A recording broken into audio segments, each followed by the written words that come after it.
മൂന്നാം ക്ലാസ്സിലെ മലയാളം അർദ്ധവാർഷിക പരീക്ഷയുടെ ചോദ്യപേപ്പർ പരിശോധിക്കാം. ഇത് 2024-25 വർഷത്തെ ചോദ്യപേപ്പറാണ്. ഈ ചോദ്യപേപ്പറിൽ നമ്മൾ എങ്ങനെ ഉത്തരം എഴുതണമെന്ന് വിശദീകരിക്കുന്നുണ്ട്. നമുക്ക് ചോദ്യങ്ങൾ നോക്കാം. ഒന്നാമത്തെ ചോദ്യം, പ്രവർത്തനം 1 വായിക്കാം എഴുതാം. ശിഖയുടെ ഡയറി. ഇവിടെ ഒരു ഡയറി തന്നിട്ടുണ്ട്. ഈ ഡയറി വായിച്ച് മനസ്സിലാക്കിയതിന് ശേഷം അതുമായി ബന്ധപ്പെട്ട് 5 ചോദ്യങ്ങൾ അടുത്ത പേജിൽ കൊടുത്തിട്ടുണ്ട്. ഈ ചോദ്യങ്ങളുടെ ഉത്തരം നമ്മളെ കണ്ടെത്തി എഴുതണം. ഒരു കുറിപ്പ് വായിച്ച് അതിലെ ചോദ്യങ്ങളുടെ ഉത്തരം എഴുതാനായിട്ടുള്ള ഒരു പ്രവർത്തനം കിട്ടുമ്പോൾ നമ്മൾ ആ കുറിപ്പ് ആദ്യം ഒന്ന് വായിച്ച് നോക്കണം. അതിലേതെങ്കിലും വാക്കുകളുടെ അർത്ഥം മനസ്സിലാകാത്തതുണ്ടെങ്കിൽ ആ ക്ലാസ്സിൽ നിൽക്കുന്ന ടീച്ചറോടൊത്ത് ചോദിച്ച് ആ വാക്കിന്റെ അർത്ഥം ഒന്ന് മനസ്സിലാക്കണം. മിക്കവാറും നമുക്ക് ക്ലാസ്സിൽ പഠിച്ച വാക്കുകളൊക്കെ വരുന്ന ലളിതമായ ഒരു വായനക്കുറിപ്പായിരിക്കും നമുക്ക് തരുന്നത്. അപ്പോൾ ആദ്യം ഒരു തവണ അത് വായിച്ചു നോക്കുക. അതിനുശേഷം ഇതിനടിയിൽ തന്നിട്ടുള്ള ഈ 5 ചോദ്യങ്ങൾ ഒന്ന് ഓടിച്ചു വായിക്കുക. അങ്ങനെ ഓടിച്ചു വായിക്കുമ്പോൾ ചില ചോദ്യങ്ങളുടെ ഉത്തരം നമുക്ക് പെട്ടെന്ന് കിട്ടും. അത് നമ്മൾ ഇതിലൊന്ന് മാർക്ക് ചെയ്ത് വെക്കുക. അതോടൊപ്പം ചില ചോദ്യങ്ങളുടെ ഉത്തരവൊന്നും നമുക്ക് കിട്ടുകയില്ല. അപ്പോൾ നമ്മൾ വീണ്ടും ഒന്നുകൂടി ഈ വായനക്കുറിപ്പ് വായിക്കുക. അതിനുശേഷം നമ്മൾ വീണ്ടും കിട്ടാത്ത ചോദ്യങ്ങളുടെ ഉത്തരം അറിയാമോ എന്ന് നോക്കുക. അപ്പോഴും നമുക്ക് 1-2 എണ്ണത്തിൻ്റെ ഉത്തരമേ കിട്ടുകയുള്ളൂ. പിന്നെയും ഉത്തരം കിട്ടാത്ത 1-2 ചോദ്യം ഉണ്ടാവും. അപ്പോൾ നമ്മൾ വീണ്ടും ഒന്നുകൂടി ഈ വായനക്കുറിപ്പ് ശ്രദ്ധിച്ച് വായിച്ച് മനസ്സിലാക്കുക.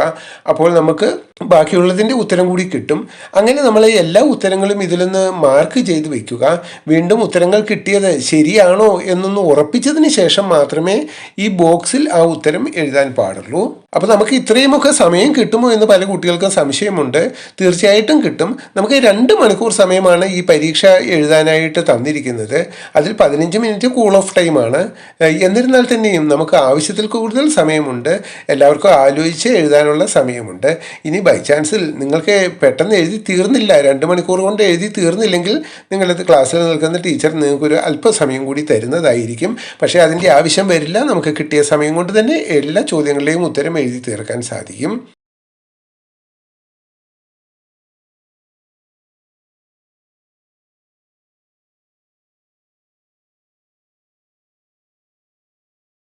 പ്രവർത്തനം 2, കത്തെഴുതാം. ഇത്തവണ ക്രിസ്തുമസിന് ശാഖയുടെ നാട്ടിലെ സൗഹൃദ ക്ലബിന്റെ ആഭിമുഖ്യത്തിൽ പുൽക്കൂട് നിർമ്മാണം, നക്ഷത്ര നിർമ്മാണം, ക്രിസ്തുമസ് കരോൾ, ചവിട്ട് നാടകം, മാർഗംകളി തുടങ്ങി നിരവധി പരിപാടികൾ സംഘടിപ്പിക്കുന്നുണ്ട്. പരിപാടികൾ കാണാനും ആഘോഷങ്ങളിൽ പങ്കെടുക്കാനും കൂട്ടുകാരിയായ ഫാത്തിമയെ ക്ഷണിച്ചുകൊണ്ട് ഒരു കത്തെഴുതൂ. ശിഖയാണ് കത്തെഴുതുന്ന ആള്. ശിഖ ഫാത്തിമയ്ക്കാണ് കത്തെഴുതുന്നത്. അപ്പോൾ ക്രിസ്മസിന് അവരുടെ നാട്ടിൽ കുറെ പരിപാടികളുണ്ട്, അതിൽ പങ്കെടുക്കണമെന്ന് പറഞ്ഞിട്ടാണ് കത്ത് എഴുതാൻ പറയുന്നത്. ഒരു കത്ത് നമ്മൾ എഴുതാനായിട്ട് നമുക്ക് ചില കാര്യങ്ങൾ ശ്രദ്ധിക്കണം. ആ പോയിന്റുകൾ വരുന്ന രീതിയിൽ കത്ത് എഴുതിയാൽ മാത്രമേ നമുക്ക് എ ഗ്രേഡ് ലഭിക്കുകയുള്ളൂ. കത്തെഴുതുമ്പോൾ ശ്രദ്ധിക്കേണ്ട കാര്യങ്ങൾ എന്തൊക്കെയെന്ന് നോക്കാം. ഒന്നാമത്തെ കാര്യം, കത്ത് കിട്ടേണ്ട ആളുടെ പേര്, അഡ്രസ്സ്. അതിന് അഡ്രസ്സ് എന്നാണ് നമ്മൾ പറയുന്നത്. അത് ആദ്യം എഴുതണം. രണ്ടാമത്തെ പോയിന്റ്, നമ്മുടെ സ്ഥലം, തീയതി എന്നിവ എഴുതണം. അതായത് നമ്മൾ ഏത് നാട്ടുകാരനാണ്, എവിടെ ഇരുന്നാണ് ഈ കത്തെഴുതുന്നത്, ആ സ്ഥലപ്പേരാണ് നമ്മളിവിടെ എഴുതേണ്ടത്. അതോടൊപ്പം തന്നെ ഇന്നത്തെ തീയതി നമുക്ക് എഴുതാം. നമ്മൾ ഇന്ന് പരീക്ഷ എഴുതുന്ന ഈ ഡേറ്റ് തന്നെയാണ് നമ്മൾ ഇടേണ്ടത്. മൂന്നാമത്തെ പോയിന്റ്, കൂട്ടുകാരിയെ അഭിസംബോധന ചെയ്യണം. ഇത്രയും എഴുതി കഴിഞ്ഞാൽ നമ്മൾ പ്രിയപ്പെട്ട സുഹൃത്തെ, അല്ലെങ്കിൽ പ്രിയപ്പെട്ട കൂട്ടുകാരി, പ്രിയ ചങ്ങാതി, പ്രിയപ്പെട്ട അച്ഛ, പ്രിയപ്പെട്ട അമ്മേ, ഇങ്ങനെ നമ്മൾ ഒന്ന് വിളിക്കണം. അതിനാണ് അഭിസംബോധന ചെയ്യുക എന്ന് പറയുന്നത്. അങ്ങനെ ഒരു ചെറിയ വരി എഴുതണം. അതിൻ്റെ അടിയിൽ സുഖമാണോ തുടങ്ങിയ സൗഹൃദ സ്നേഹസൂചക വിവരങ്ങൾ ചോദിക്കണം. അപ്പോൾ നമ്മളൊരു കത്തെഴുതുന്നത് നമുക്ക് പ്രിയപ്പെട്ട നന്നായി അറിയുന്ന ഒരാൾക്കാണ് കത്തെഴുതുന്നത്. അപ്പോൾ അവരുടെ അച്ഛൻ്റെയും അമ്മയുടെയും കാര്യങ്ങൾ ചോദിക്കാം, അവരുടെ അനിയത്തിയുടെ കാര്യങ്ങൾ ചോദിക്കാം. അങ്ങനെ ചെറിയൊരു സൗഹൃദാന്വേഷണങ്ങൾ, കുശലാന്വേഷണങ്ങൾ എന്ന് വേണേൽ നമുക്കതിന് പറയാം. അങ്ങനെ ഒരു 1-2 വരി എഴുതണം. അതിനുശേഷമാണ് നമ്മൾ മെയിൻ ആയിട്ടുള്ള ഒരു ഖണ്ഡിക എഴുതുന്നത്. ക്ലബിൻ്റെ പരിപാടി എന്തൊക്കെയാണ് എന്ന് നമ്മൾ വിശദീകരിച്ച് ഒരു ചെറിയ ഖണ്ഡിക എഴുതണം. അതോടൊപ്പം തന്നെ ക്ലബ്ബ് പരിപാടിക്ക് ക്ഷണിക്കണം. നമ്മൾ ക്ഷണിക്കാൻ മറന്നു പോകരുത്.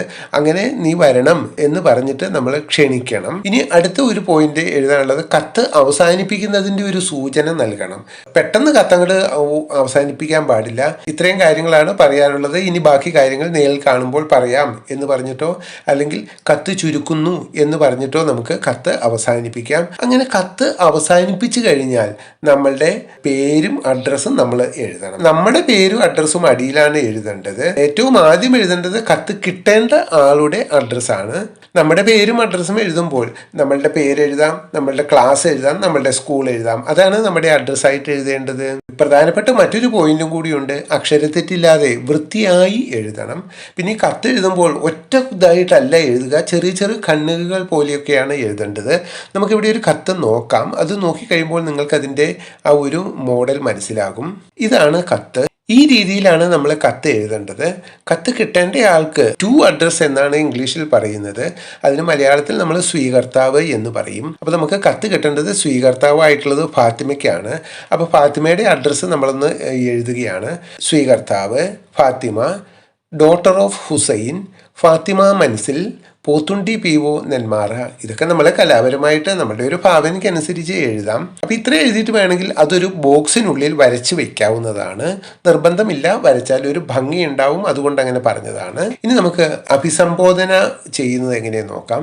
പ്രിയപ്പെട്ട കൂട്ടുകാരി ഫാത്തിമ, ഇനി നമ്മൾ സൗഹൃദ അന്വേഷണമാണ്. നിനക്ക് സുഖമല്ലേ? ബാപ്പയ്ക്കും ഉമ്മയ്ക്കും ഒക്കെ സുഖം തന്നെയാണെന്ന് കരുതുന്നു. പരീക്ഷ കഴിഞ്ഞപ്പോൾ പോത്തുണ്ടിയിലുള്ള നിന്റെ ഉമ്മ വീട്ടിലേക്ക് നീ പോയിരുന്നല്ലോ. അവിടെ എല്ലാവർക്കും എന്തൊക്കെയുണ്ട് വിശേഷങ്ങൾ? ഉമ്മയോടും ബാപ്പയോടും അന്വേഷണം പറയണം. ഇനിയാണ് പ്രധാനപ്പെട്ട കാര്യം. നമ്മൾ ആ ക്ലബിൻ്റെ പരിപാടി വിശദീകരിച്ച് എഴുതുകയാണ്. നമ്മുടെ സ്കൂളിനടുത്തുള്ള നെല്ലിയാമ്പതി ഓറഞ്ച് ഫാം വർക്കേഴ്സ് സൗഹൃദ ക്ലബിൻ്റെ ആഭിമുഖ്യത്തിൽ ഈ വർഷം അടിപൊളി ക്രിസ്മസ് പരിപാടികളുണ്ട്. പുൽക്കൂട് നിർമ്മാണം, നക്ഷത്ര നിർമ്മാണം, ക്രിസ്മസ് കരോൾ, ചവിട്ടുനാടകം, മാർഗംകളി തുടങ്ങി കുറേ പരിപാടികളുണ്ട്. എല്ലാം ഗ്രൂപ്പ് ഐറ്റംസ് ആണ്. നീ കൂടി ഉണ്ടെങ്കിലേ ശരിയാവുകയുള്ളൂ. 23-ാം തീയതി നീ തിരിച്ച് ഇങ്ങോട്ട് വരികയാണെങ്കിൽ നമുക്ക് ഒരുമിച്ച് ഗ്രൂപ്പായി മത്സരത്തിൽ പങ്കെടുക്കാം. 29-ാം തീയതി ഞായറാഴ്ചയാണ് മത്സരങ്ങൾ. ഇവിടെ ഫോണിന് റേഞ്ച് ഇല്ലാത്തത് നിനക്കറിയാമല്ലോ. അതുകൊണ്ടാണ് കത്ത് എഴുതുന്നത്. തീർച്ചയായും വരണം. എൻ്റെ അച്ഛൻ മത്സരത്തിന് വേണ്ട കുറേ സാധനങ്ങൾ വാങ്ങിത്തരാമെന്ന് പറഞ്ഞിട്ടുണ്ട്. നീ വരണേ, തീർച്ചയായും വരണം, ഞാൻ കാത്തിരിക്കും. ഇനി നമ്മൾ ആ കത്ത് അവസാനിപ്പിക്കുകയാണ്. വാപ്പിയോടും ഉമ്മയോടും എൻ്റെ അന്വേഷണങ്ങൾ പറയാൻ മറക്കരുത്. കത്ത് ചുരുക്കുന്നു. സ്നേഹപൂർവ്വം നിന്റെ കൂട്ടുകാരി ശിഖ. അതിൻ്റെ അടിയിൽ തീയതി എഴുതിയിട്ടുണ്ട്. 23/12/2024 സീതാർകുണ്ട്. ഇനി ആണ് നമ്മളുടെ അഡ്രസ്സ് വെക്കേണ്ടത്. നമ്മളല്ല, നമ്മൾ ശിഖയായിട്ടും ആണ് നമ്മൾ കത്ത് എഴുതുന്നത്. അപ്പോൾ ശിഖയുടെ അഡ്രസ്സാണ് നമ്മൾ വെക്കേണ്ടത്. ഇതിന് ഇംഗ്ലീഷിൽ ഫ്രം അഡ്രസ്സ് എന്ന് പറയും. അതായത് കത്ത് അയക്കുന്ന ആളുടെ അഡ്രസ്സ്. മലയാളത്തിൽ ഇതിന് പ്രേഷകൻ എന്ന് പറയും. ആൺകുട്ടിയാണെങ്കിൽ പ്രേഷകൻ എന്നും പെൺകുട്ടിയാണെങ്കിൽ പ്രേക്ഷക എന്നും. പ്രേക്ഷക എന്ന് എഴുതിയിട്ട് നമ്മുടെ അഡ്രസ്സ്. നമ്മളല്ല, ശിഖയാണ് എഴുതുന്നത്. Shikha 3C, Seetharkund LP school, Seetharkund PO Nenmara. അപ്പോൾ ഇതൊരു സാങ്കല്പിക അഡ്രസ്സ് ഒക്കെ വെച്ചിട്ട് ഞാൻ എഴുതിയതാണ്. അതുപോലെ ക്ലബിൻ്റെ പേരൊക്കെ ഇത്തിരി മാറ്റി കൊടുത്തിട്ടുണ്ട്. പരിപാടികളൊക്കെ നമുക്ക് തന്നിരിക്കുന്ന ചോദ്യപേപ്പറിലെ നിർദ്ദേശം അനുസരിച്ചിട്ടാണ് എഴുതിയിരിക്കുന്നത്. ഇതേപോലെയാണ് നിങ്ങളും കത്തെഴുതേണ്ടത്. ഇങ്ങനെ എഴുതിയാൽ തീർച്ചയായും നിങ്ങൾക്ക് A ഗ്രേഡ് കിട്ടും. ഇനി പ്രവർത്തനം 3 ചിത്രവായന നോക്കാം. ശിഖയുടെ വീട്ടിലേക്കുള്ള യാത്രക്കിടയിൽ ഫാത്തിമ കണ്ട ഒരു കാഴ്ചയാണ് ചുവടെയുള്ളത്. ചിത്രം കൊടുത്തിട്ടുണ്ട്. ചിത്രം എല്ലാവരും നന്നായി നോക്കി മനസ്സിലാക്കുക. ഇനി ചോദ്യം നോക്കാം. ചിത്രത്തിൽ എന്തൊക്കെയാണ് കാണുന്നത്? അവയുടെ പേരുകൾ എഴുതൂ. അവിടെ വയൽ എന്ന് തന്നിട്ടുണ്ട്. ബാക്കി നമ്മളോട് എഴുതാനാണ് പറയുന്നത്. ഇവിടെ നിങ്ങളോട് 8 കാര്യങ്ങൾ എഴുതാനാണ് പറഞ്ഞിരിക്കുന്നത്. ടീച്ചർ നിങ്ങളോട് അങ്ങനെ പറയും. ടീച്ചേഴ്സിനുള്ള ഒരു നിർദ്ദേശത്തിൽ അങ്ങനെയാണ് പറഞ്ഞിരിക്കുന്നത്. 8 കാര്യങ്ങൾ എഴുതണം. ഞാനിവിടെ ഒരു 10 കാര്യങ്ങൾ എഴുതിയിട്ടുണ്ട്. നമുക്ക് ഈ ചിത്രത്തിൽ കണ്ട കാര്യങ്ങളാണ് നമ്മൾ എഴുതേണ്ടത്. കാള, കൊക്ക്, തെങ്ങ്, ട്രാക്ടർ, മേഘം, കലപ്പ, കർഷകൻ, ആകാശം, മല, പക്ഷികൾ. ഇനി അടുത്ത ചോദ്യം നോക്കാം. കണ്ടെത്തിയവയെ അക്ഷരമാലാക്രമത്തിൽ എഴുതുക. ഇതൊരു പ്രധാനപ്പെട്ട ചോദ്യമാണ്. നമ്മളിപ്പോൾ കണ്ടെത്തിയ ഈ 10 വാക്കിനെ അക്ഷരമാലാക്രമത്തിൽ ആദ്യം വരേണ്ടത് ആദ്യം എന്ന രീതിയിൽ ക്രമീകരിച്ച് എഴുതണം. മലയാള അക്ഷരമാല അറിയുന്നവർക്കൊക്കെ ഈസി ആയിട്ട് ഇത് എഴുതാവുന്നതാണ്. മലയാള അക്ഷരമാലയുടെ ഒരു ഫോട്ടോ ഞാനിവിടെ കൊടുത്തിട്ടുണ്ട്. അ, ആ, ഇ അത് സ്വരാക്ഷരങ്ങളാണ്. ക, ഖ, ഗ, ഖ, ങ എന്ന് തുടങ്ങുന്നത് മുതൽ വ്യഞ്ജനാക്ഷരങ്ങളുമാണ്. സ്വരാക്ഷരങ്ങൾ കൊണ്ട് തുടങ്ങുന്ന വാക്കാണ് ആദ്യം എഴുതേണ്ടത്. അതിനായിട്ട് നമ്മൾ മനസ്സിൽ ഈ സ്വരാക്ഷരങ്ങൾ ചൊല്ലി നോക്കണം. ആ കൊണ്ട് വരുന്ന വാക്ക് ഇതിൽ ഏതെങ്കിലും ഉണ്ടോ എന്ന് നോക്കുക. ആ കൊണ്ട് വരുന്നൊന്നുമില്ല. അടുത്ത അക്ഷരം ആ കൊണ്ട് വരുന്ന ഒരു വാക്കുണ്ട് ആകാശം. അപ്പം നമ്മൾ ആകാശം എന്നുള്ളത് ഒന്ന് ചെറുതായിട്ട് വെട്ടുന്നു. എന്നിട്ട് നമ്മൾ ഈ ഉത്തര പേപ്പറിലെ ഈ ബോക്സിൽ നമ്മൾ ആകാശം എന്ന് എഴുതി. നിങ്ങൾ വെട്ടുന്നതിന് പകരം അതിൻ്റെ അടിയിൽ ചെറിയൊരു ടിക്ക് ഇടുകയോ അല്ലെങ്കിൽ ഒരു ചെറിയ അടയാളം, നമ്മളിത് എഴുതി എന്ന് മനസ്സിലാക്കാൻ ഒരു അടയാളം ഇടുകയോ ചെയ്താൽ മതി. ആ കൊണ്ടുള്ളതില്ല, ആ കൊണ്ടുള്ളതും കഴിഞ്ഞു. ഇനി നമുക്ക് ഈ ആണ്. ഇ, ഈ, ഉ അതൊന്നുമില്ല. ഋ, എ, ഐ, ഒ, ഔ, അ അത്രയും അക്ഷരങ്ങളില്ല. ഇനി നമുക്ക് വ്യഞ്ജനാക്ഷരങ്ങളാണ് നോക്കേണ്ടത്. കാ കൊണ്ടുള്ള വാക്ക് കാളയുണ്ട്, കൊക്കുണ്ട്. ഇനി വേറെ ഏതെങ്കിലും ഉണ്ടോ? കലപ്പയുണ്ട്, കാളയുണ്ട്, കർഷകനുണ്ട്. അപ്പൊ ഇത്രയും വാക്കുകൾ കാ കൊണ്ടുള്ളതാണ്. കാള, കൊക്ക്, കലപ്പ, കർഷകൻ. നമ്മൾ ഈ ചോദ്യപേപ്പറിൽ റഫ് വർക്കിനുള്ള സ്ഥലം ലാസ്റ്റ് പേജിലുണ്ട്. അവിടെ ഈ 4 വാക്കുകളൊന്ന് എഴുതി വെക്കുക. ഇതെല്ലാം കാ കൊണ്ടാണ് തുടങ്ങുന്നത്.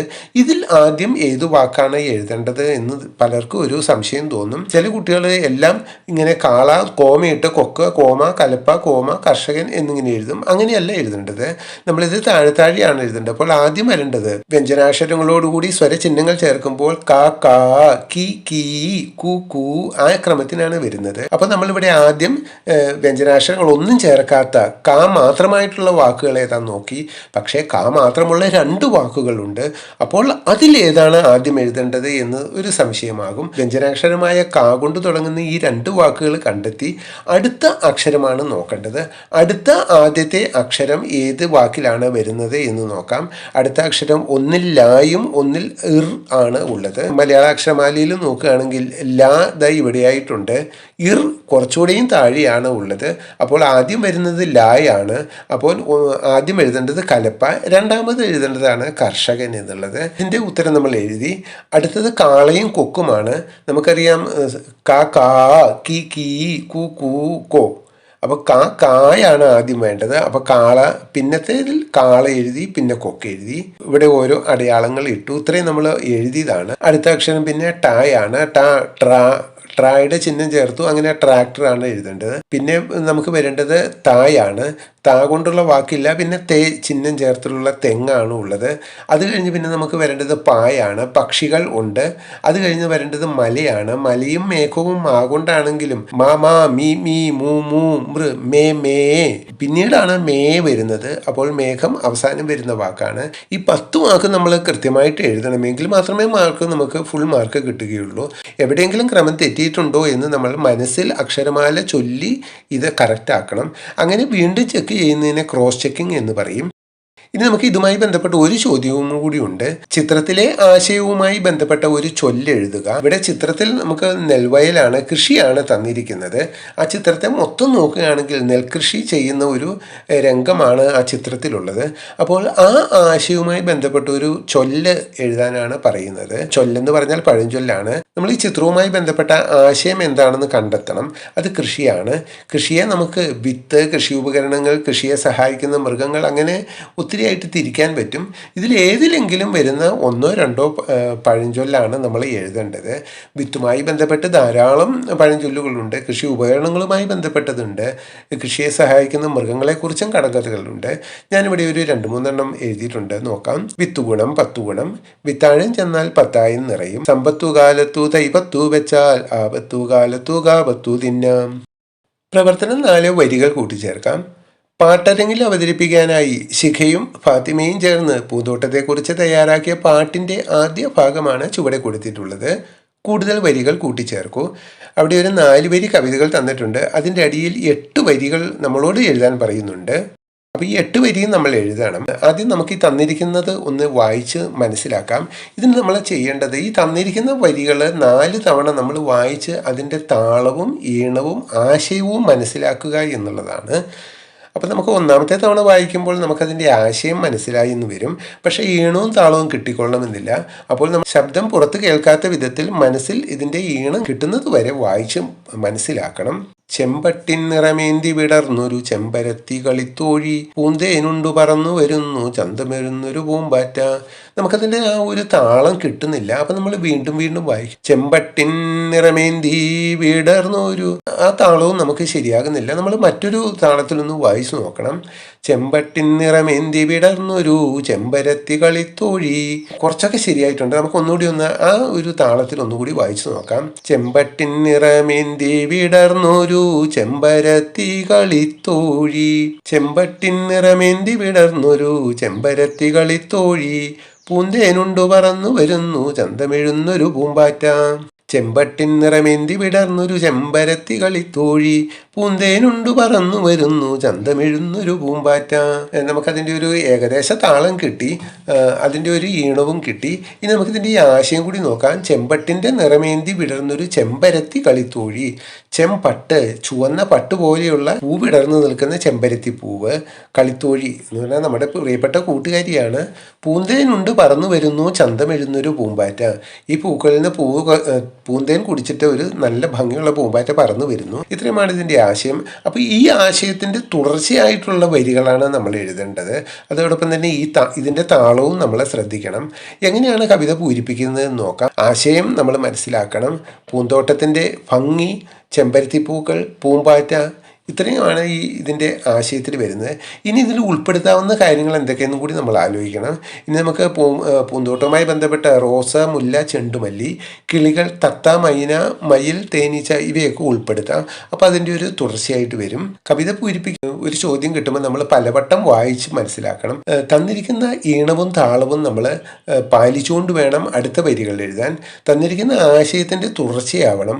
അക്ഷരങ്ങളോ വാക്കുകളോ ആവർത്തിച്ച് വരുന്ന വിധത്തിൽ എഴുതണം. നമ്മൾ ഈ കവിത തന്നെ നോക്കുകയാണെങ്കിൽ ഇതിൽ അക്ഷരങ്ങളോ വാക്കുകളോ ആവർത്തിച്ച് വരുന്നുണ്ട്. ചെമ്പ, ചെമ്പരത്തി, അവിടെ ഇമ്പ എന്നുള്ളൊരു അത് വരുന്നുണ്ട്. ഇനി പൂന്തേനുണ്ടു ചന്തമെഴുന്നൊരു, ഇതേപോലെ അക്ഷരങ്ങളോ വാക്കുകളോ ആവർത്തിച്ച് വരുന്ന വിധത്തിൽ വെട്ടി ആദ്യം എഴുതുമ്പോൾ തന്നെ ശരിയായിക്കൊള്ളണമെന്നില്ല. അപ്പോൾ വെട്ടിയും തിരുത്തിയും എഴുതി ശരിയാക്കുകയാണ് വേണ്ടത്. ഇതിനായിട്ട് നമുക്ക് ചോദ്യപേപ്പറിൻ്റെ ഏറ്റവും അവസാനത്തുള്ള റഫ് പേജ് ഉപയോഗിക്കാവുന്നതാണ്. ഉത്തരമെല്ലാം ശരിയായി കഴിഞ്ഞിട്ടാണ് ഇവിടേക്ക് എടുത്തെഴുതേണ്ടത്. അല്ലെങ്കിൽ ഇവിടെയൊക്കെ വെട്ടിത്തിരുത്തി ആകെ വൃത്തികേടായി നമുക്ക് പിന്നെ ഉത്തരം എഴുതാൻ സ്ഥലമില്ലാതെ വരും. അപ്പോൾ അത് കാണുന്ന ടീച്ചർക്ക് തന്നെ ഒരു മനമെടുപ്പ് ഉണ്ടാക്കും. ഞാനിവിടെ കുറച്ച് വരികൾ എഴുതിയിട്ടുണ്ട്, അതുകൂടി നമുക്കൊന്ന് ചൊല്ലി നോക്കാം. ചുവന്ന കമ്പിളി പോലെ വിടർന്നൊരു ചുവന്ന റോസാ പൂങ്കുലകൾ. അടുത്ത വരിയിലും ചുവന്ന തന്നെ വാക്ക് ആവർത്തിച്ചിരിക്കുകയാണ്. ഇങ്ങനെ അക്ഷരങ്ങളും വാക്കുകളും ആവർത്തിച്ച് വരുമ്പോൾ നമുക്ക് ആ ഒരു താളം കിട്ടും. പൂന്തേനുണ്ടു പറന്നു വരുന്നു ചന്തമെഴുന്നൊരു തത്തമ്മ. ഒക്കെ തന്നിരിക്കുന്ന വരികളിലെ ചെറിയ ചെറിയ മാറ്റങ്ങൾ മാത്രമാണ് ഞാൻ വരുത്തിയിട്ടുള്ളത്. ചെറിയ ചെറിയ മാറ്റങ്ങളെ നിങ്ങളും വരുത്തേണ്ടതുള്ളൂ. കൂടുതൽ മാറ്റങ്ങൾ വരുത്തിയാൽ നമ്മൾക്ക് എഴുതാൻ ബുദ്ധിമുട്ടാകും. ചെണ്ടുമല്ലികൾ മഞ്ഞ നിറത്തിൽ തണ്ടുകളിൽ പൂ വിരിയിച്ചു, പൂവുകൾ തോറും മൂളി ഇറങ്ങി തേൻകുടിയന്മാർ തേനീച്ച. തേനീച്ച ഇങ്ങനെ മൂളിയിട്ടാണ് വരിക. അപ്പം അത് മനസ്സിൽ വെച്ചിട്ട് നമ്മൾ എഴുതിയിരിക്കുകയാണ്. തേൻകുടിയൻ, തേനീച്ച, തേ എന്നുള്ള അക്ഷരങ്ങൾ അവിടെ ആവർത്തിച്ച് വന്നു. ചെണ്ടുമല്ലികൾ, തണ്ടുകൾ, അതും അവിടെ ആവർത്തിച്ച് വന്നു. ഇങ്ങനെ അക്ഷരങ്ങൾ പരമാവധി ആവർത്തിച്ച് വരുന്ന വിധത്തിൽ എഴുതുക.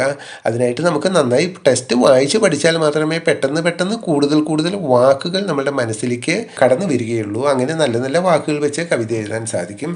ഇനി നമുക്ക് ഈ കവിത മൊത്തത്തിലൊന്ന് വായിച്ചു നോക്കാം. ചെമ്പട്ടിൻ നിറമേന്തി വിടർന്നൊരു ചെമ്പരത്തി കളിത്തോഴി, പൂന്തേനുണ്ടു പറന്നു വരുന്നു ചന്തമെഴുന്നൊരു പൂമ്പാറ്റ. ചുവന്ന കമ്പിളി പോലെ വിടർന്നൊരു ചുവന്ന റോസാ പൂങ്കുലകൾ. പൂന്തേനുണ്ടു പറന്നു വരുന്നു ചന്തമെഴുന്നൊരു തത്തമ്മ. ചെണ്ടുമല്ലികൾ മഞ്ഞ നിറത്തിൽ തണ്ടുകളിൽ പൂ വിരിയിച്ചു, പൂവുകൾ തോറും മൂളിയിറങ്ങി തേൻകുടിയന്മാർ തേനീച്ച. അപ്പോൾ നമ്മൾ വെട്ടിയും തിരുത്തിയും എഴുതണം. ഞാൻ തന്നെ ഇത് കുറേ തവണ വെട്ടിത്തിരുത്തിയിട്ടാണ് എഴുതിയിരിക്കുന്നത്. അപ്പോൾ വെട്ടിയും തിരുത്തിയും നമുക്ക് അറിയുന്ന വാക്കുകൾ വെച്ച് പൂരിപ്പിച്ച് എഴുതുക. അഞ്ചാമത്തെ പ്രവർത്തനം നോക്കാം. കളി അനുഭവ വിവരണം. ഷിക്കയും ഫാത്തിമയും ചേർന്ന് ഏറെ നേരം സാറ്റ് കളിച്ചു. വീട്ടിൽ മടങ്ങിയെത്തിയ ഫാത്തിമ അമ്മയോട് കളിയുടെ വിവരങ്ങൾ രസകരമായി പങ്കുവെച്ചു. നിങ്ങളും ഇങ്ങനെ ചെയ്യാറില്ലേ? നിങ്ങളുടെ ഒരു കളി അനുഭവം എഴുതുക. ഇവിടെ നമ്മളോട് ഒരു കളി അനുഭവ വിവരണം എഴുതാനാണ് പറയുന്നത്. നമ്മൾ വിവരണം എഴുതുമ്പോൾ ശ്രദ്ധിക്കേണ്ട കുറച്ച് പോയിന്റുകളുണ്ട്, അതൊന്ന് പറഞ്ഞു തരാം. ഉള്ള കാര്യങ്ങൾ വിവരിച്ച് എഴുതുന്നതാണ് വിവരണം. ഉള്ളതുപോലെ എഴുതുന്നതാണ് വിവരണം. നമ്മൾ വർണ്ണനയല്ല, വർണ്ണന പുകഴ്ത്തി എഴുതണം. ഇവിടെ അതിൻ്റെ ആവശ്യമില്ല. രണ്ടാമത്തെ പോയിന്റ്, തുടക്കം മുതൽ ഒടുക്കം വരെ കൃത്യമായി എഴുതണം. എപ്പോൾ, ആര്, എങ്ങനെ, ആ ഒരു ക്രമത്തിന് എഴുതണം. കളിയുടെ രീതി, കളി നിയമങ്ങൾ വിശദീകരിച്ച് എഴുതണം.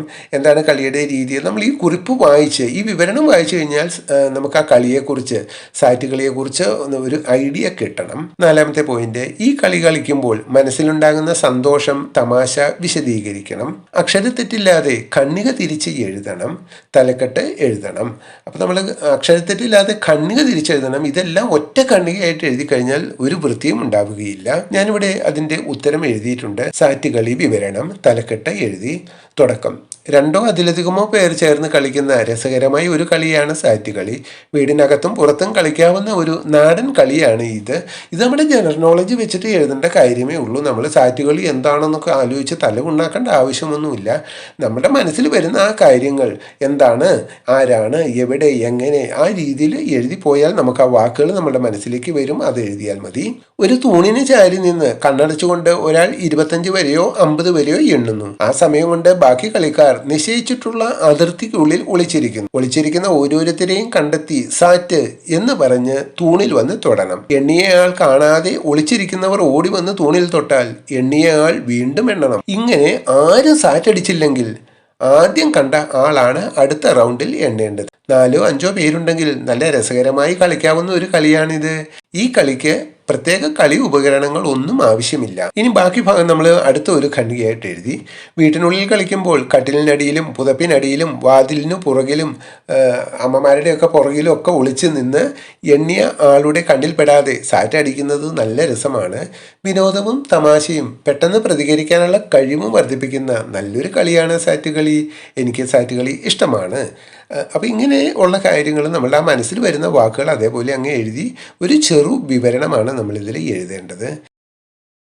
പ്രവർത്തനം 5 പോസ്റ്റർ നിർമ്മിക്കാം. ഇവിടെ ഒരു ഫോട്ടോയും അതിൻ്റെ ഇടയിൽ ഒരു ചിത്രവും തന്നിട്ടുണ്ട്. നമുക്ക് ഫോട്ടോയുടെ അടിയിലുള്ള ചിത്രം നോക്കാം. ഫോട്ടോ എന്താണെന്ന് നോക്കാം. കുറച്ച് ആൾക്കാർ ഭിക്ഷ യാചിക്കുന്ന ചിത്രമാണ്. ഫോട്ടോ ക്ലിയർ അല്ല. നിങ്ങൾക്ക് കിട്ടിയ ചോദ്യപേപ്പറിൽ ചിലപ്പോൾ ക്ലിയർ ആയിട്ടുണ്ടാവും. പത്രം വായിക്കുമ്പോൾ ശാലു കണ്ട ചിത്രമാണിത്. പെട്ടെന്ന് സ്കൂളിലെ ഒരു രംഗമാണ് അവളുടെ ഓർമ്മയിൽ എത്തിയത്. അപ്പോൾ ഇവിടെ ശാലു ആണ്, ഫാത്തിമയല്ല, ശിഖയല്ല.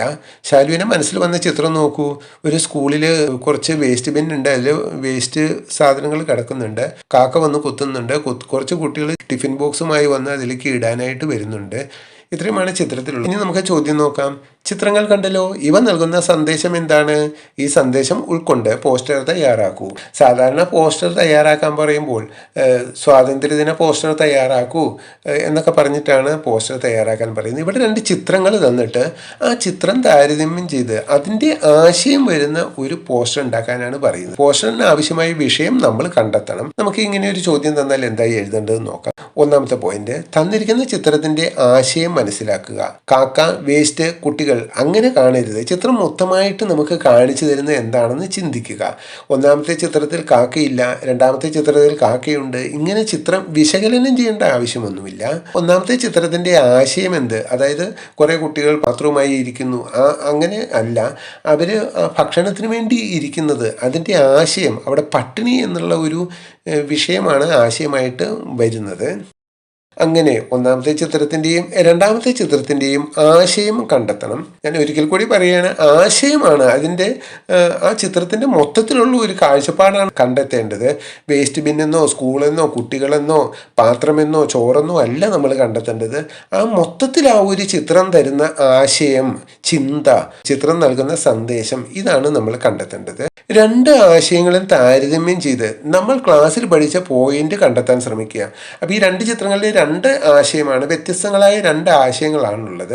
ഇത് രണ്ടും നമ്മൾ മനസ്സിൽ വെച്ചിട്ട് ഇതുമായി ബന്ധപ്പെട്ട് നമ്മൾ ക്ലാസ്സിൽ എന്താണ് പഠിച്ചത് എന്ന് ഓർക്കാൻ ശ്രമിക്കണം. ആ പോയിന്റ്, ആ ആശയം വരുന്ന 2-3 പോസ്റ്റർ സന്ദേശം തയ്യാറാക്കുക. ആ ഒരു ആശയം നമുക്ക് കിട്ടിക്കഴിഞ്ഞാൽ, അതായത് 2 ചിത്രങ്ങളും താരതമ്യം ചെയ്ത് എന്തിനെക്കുറിച്ചാണ് പോസ്റ്റർ തയ്യാറാക്കേണ്ടത് എന്നുള്ള ഒരു ഐഡിയ കിട്ടിക്കഴിഞ്ഞാൽ നമ്മൾ എന്ത് ചെയ്യണം? ഒരു 3-4 പോസ്റ്റർ സന്ദേശങ്ങൾ റഫായിട്ടൊന്ന് എഴുതുക.